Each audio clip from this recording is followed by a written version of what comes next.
Hello and welcome to बिटेनिंग। साथ में मिलके शुरू करते हैं जिंदगी की दूसरी इनिंग। अगला जो हफ्ता है ना वो अमेरिका के अंदर जो बिल एक आ रहा है वो बिल क्या है। बेसिकली क्या है कि जो एक ड्राफ्ट बिल रेडी हो चुका है कि कोई भी बिल जब कानून का रूप लेता है तो उसको एक लीगल लेजिस्लेटिव प्रक्रिया के थ्रू गुजरना होता है।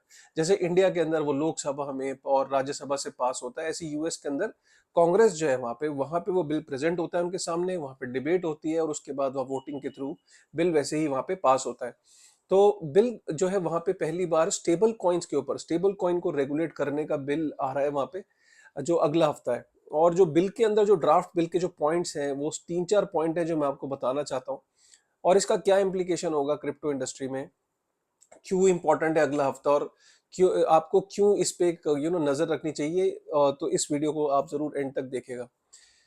देखिए, यूएस के अंदर ये तो डाउट बिल्कुल भी नहीं है कि स्टेबल कॉइन्स के ऊपर यूएस की खास तौर पे नजर है, क्योंकि यूएसडीटी और यूएसडीसी अकेले करीब 110 बिलियन यूएस डॉलर का मार्केट कैप है। अगर आप देखो तो पहली बार जो नॉन बैंकिंग जो इंस्टीट्यूशंस है, क्योंकि जो यूएस डॉलर को प्रिंट करने का काम है वो फेडरल रिजर्व का था।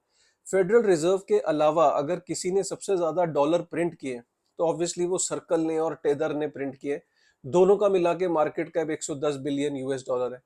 स्टेबल कॉइन, जैसे कि हम सब जानते हैं, जो इशुअर होता है वो स्टेबल कॉइन को इशू करता है ब्लॉकचेन पे, और वो ये इंश्योर करता है कि एक स्टेबल कॉइन के पीछे एक जो है यूएसडी है। राइट, तो अगर एक स्टेबल कॉइन है तो उसके पीछे एक यूएस डॉलर है। राइट, तो ऐसे तो बहुत सारे स्टेबल कॉइन्स होते हैं अलग अलग तरीके के, लेकिन जो सबसे बड़े जो दो स्टेबल कॉइन्स हैं यूएसडीटी और यूएसडीसी, इनके पीछे जो वैल्यू है वो यूएस डॉलर की है। तो यूएस डॉलर की खास अमेरिका की खास नजर थी इस पे।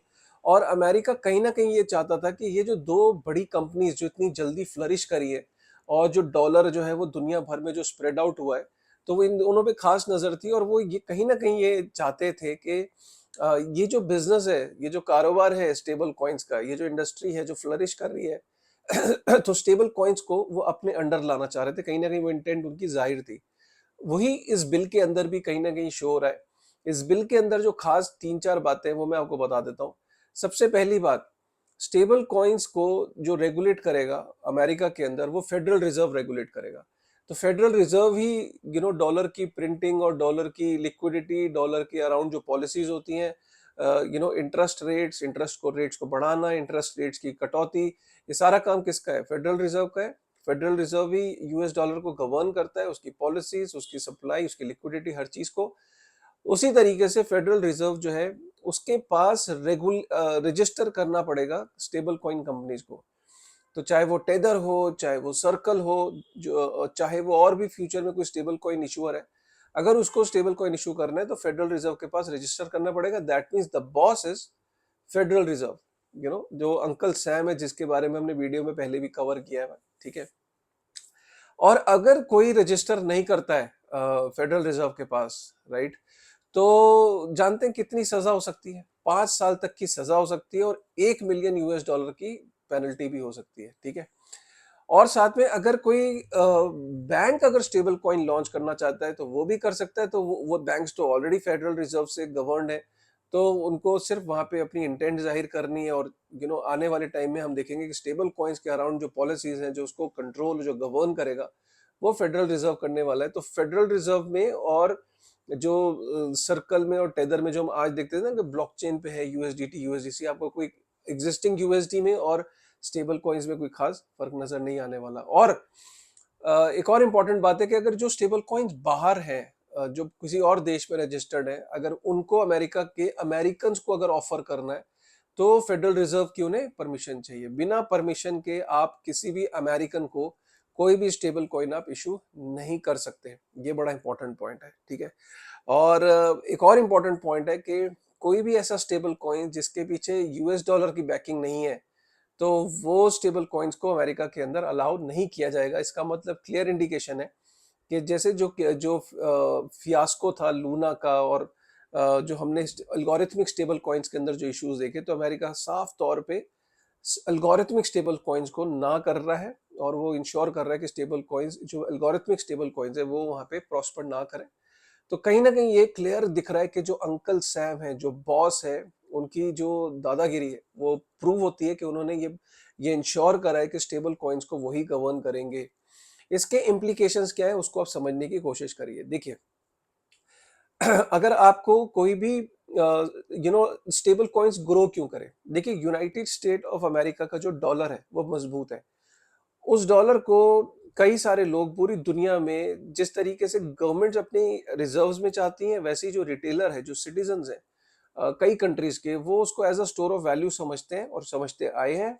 और वो ज्यादा से ज्यादा अपने पैसे को यूएसडी में पार्क करना चाहते हैं। ये स्थिति उन कंट्रीज में बहुत ज्यादा है जहां पे हाइपर इन्फ्लेशन की स्थिति है, जैसे नाइजीरिया है, अफ्रीका है, जहाँ स्टेबल इकोनॉमीज नहीं है, वहां पे डॉलर बहुत प्रेफर किया जाता है। ठीक है, तो डॉलर को लेकिन हासिल करना कोई आसान काम नहीं है। मतलब अगर किसी देश के अंदर आपको डॉलर चाहिए तो वो एक रेगुलेटेड एंटिटीज के अंदर ही आपको डॉलर मिलता था। तो इसलिए डॉलर का एक्सेस किसी रिटेलर के लिए, किसी आम आदमी के लिए डॉलर का एक्सेस आसान काम नहीं था। लेकिन जो स्टेबल कॉइन्स है उनके थ्रू क्या हुआ, अचानक लोगों को डॉलर का एक्सेस मिल गया। ब्लॉकचेन में अपने वॉलेट के अंदर एक डिसेंट्रलाइज एक्सचेंज से या सेंट्रलाइज एक्सचेंज से कोई भी जाके यूएसडीटी यूएसडीसी खरीद लेता था, और उसके अंदर उसको कहीं ना कहीं जो डॉलर के अंदर एक्सेस करने का जो उसका सपना था, जो उसकी नीड थी, वो यूएसडीटी और यूएसडीसी से पूरी हो गई। और ऊपर से जो क्रिप्टो इतना फ्लरिश किया है वो भी कहीं ना कहीं स्टेबल कॉइन्स उसके पीछे एक बहुत वजह है। क्योंकि जब भी आपने स्टेबल कॉइन्स की, जब से आप पेयर लाए हो, राइट, तब से आप देख रहे हो कि बाकी क्रिप्टो के इकोसिस्टम में भी काफी जब से स्टेबल कॉइन्स आई हैं तो मैसिव ग्रोथ हुई है। फेडरल रिजर्व के आने के बाद ऑब्वियसली अब हर एक को जो स्टेबल कॉइन्स को आप इजीली एक्सेस कर पाते थे, अब वो कहीं ना कहीं केवाईसी एंड कंप्लायंट हो जाएंगे। किस आदमी के पास स्टेबल कॉइन्स हैं ये इंश्योर फेडरल रिजर्व करेगा कि उसकी क्या कंडीशंस है। और एक तरीके से आप ये समझो कि जहां यूएसडीटी और यूएसडीसी ब्लॉकचेन पे, इथेरियम के ब्लॉकचेन पे इसको रन कर रहे थे, रन अब भी करेंगे इथेरियम के ब्लॉकचेन पे, लेकिन इसकी जो पॉलिसीज है कि कौन इसको होल्ड कर सकता है, ये कहीं ना कहीं फेडरल रिजर्व डिसाइड करेगा। और अगर वो डिसाइड करता है तो आप समझते हो कि इसके अंदर से जो इंटरेस्ट है स्टेबल कॉइन्स के अंदर, जो आज आप इंटरेस्ट देखते हो, वो लूज हो जाएगा। राइट, तो ये बड़ी इंपॉर्टेंट बात है। स्टेबल इनफैक्ट यहाँ तो फेडरल रिजर्व ये भी कोशिश कर रहा है कि यूएसडीसी और यूएसडीटी इंटर ऑपरेबल हो। इंटर ऑपरेबल का मतलब है कि आप यूएसडीटी और यूएसडीसी जो है दोनों को आपस में आप कन्वर्ट कर सको। कन्वर्ट आप अभी भी कर सकते हो, स्वैप आप अभी कर सकते हो, लेकिन दोनों को अंदर इंटर ऑपरेबिलिटी भी लाने की कोशिश की जा रही है। तो साफ तौर पे जाहिर है कि फेडरल रिजर्व के पास रजिस्टर कराना है, रजिस्टर करा नहीं कराने की उन्होंने कॉस्ट बता दी। बाहर की कोई स्टेबल कॉइन्स अगर उनको यूएस के अंदर रजिस्टर करना है तो उसकी भी उन्होंने तरीका बता दिया। आने वाले समय में होने के वाला है कि कोई भी स्टेबल कॉइन जो है आप देखोगे कि रेगुलेटेड, अगर नॉन रेगुलेटेड नहीं चल सकता, अगर उसको फेडरल रिजर्व के बाद रजिस्टर होना ही पड़ेगा। इसकी इम्प्लीकेशन साफ है कि स्टेबल कॉइन्स के अंदर से लोगों का इंटरेस्ट खत्म होगा और एक्सेस जो लोगों को आसानी से था वो भी खत्म होगा। और स्टेबल कॉइन्स जब लोग निकलेंगे तो आप कहोगे कि स्टेबल कॉइन्स में से क्या कन्वर्ट करेंगे यूएसडी में? नहीं, काफी सारा जो ये लोग निकल के उसको बीटीसी में, अपने यूएसडीटी को कन्वर्ट कर लेंगे या इथेरियम में कन्वर्ट कर लेंगे। तो होगा ये कि लोग स्टेबल कॉइन से निकल के, अगर वहां पे हार्श पॉलिसीज आती हैं तो वो बीटीसी और टेदर के अंदर उसका काफी सारा कन्वर्जन देखोगे। तो ये आने वाला समय बहुत इंपॉर्टेंट है। अगले हफ्ते हमारी इस पे नजर रहेगी। और क्यों स्टेबल कॉइन्स को इतना हार्श रेगुलेट करेगी ये भी मैं आपको बता दूं कि काफी हार्श तरीके से रेगुलेट होगा और चांसेस है ये बिल पास हो जाएगा।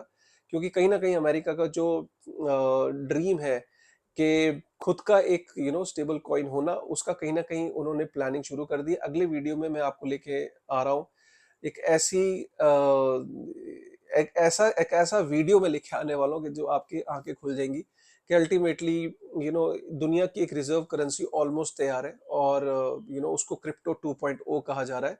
और क्या है उसके पीछे की पूरी कहानी, अगले वीडियो का मेरा इंतजार करिएगा। बहुत इंटरेस्टिंग वीडियो होने वाला है। आज का वीडियो कैसा लगा प्लीज लाइक करेगा, कमेंट करेगा।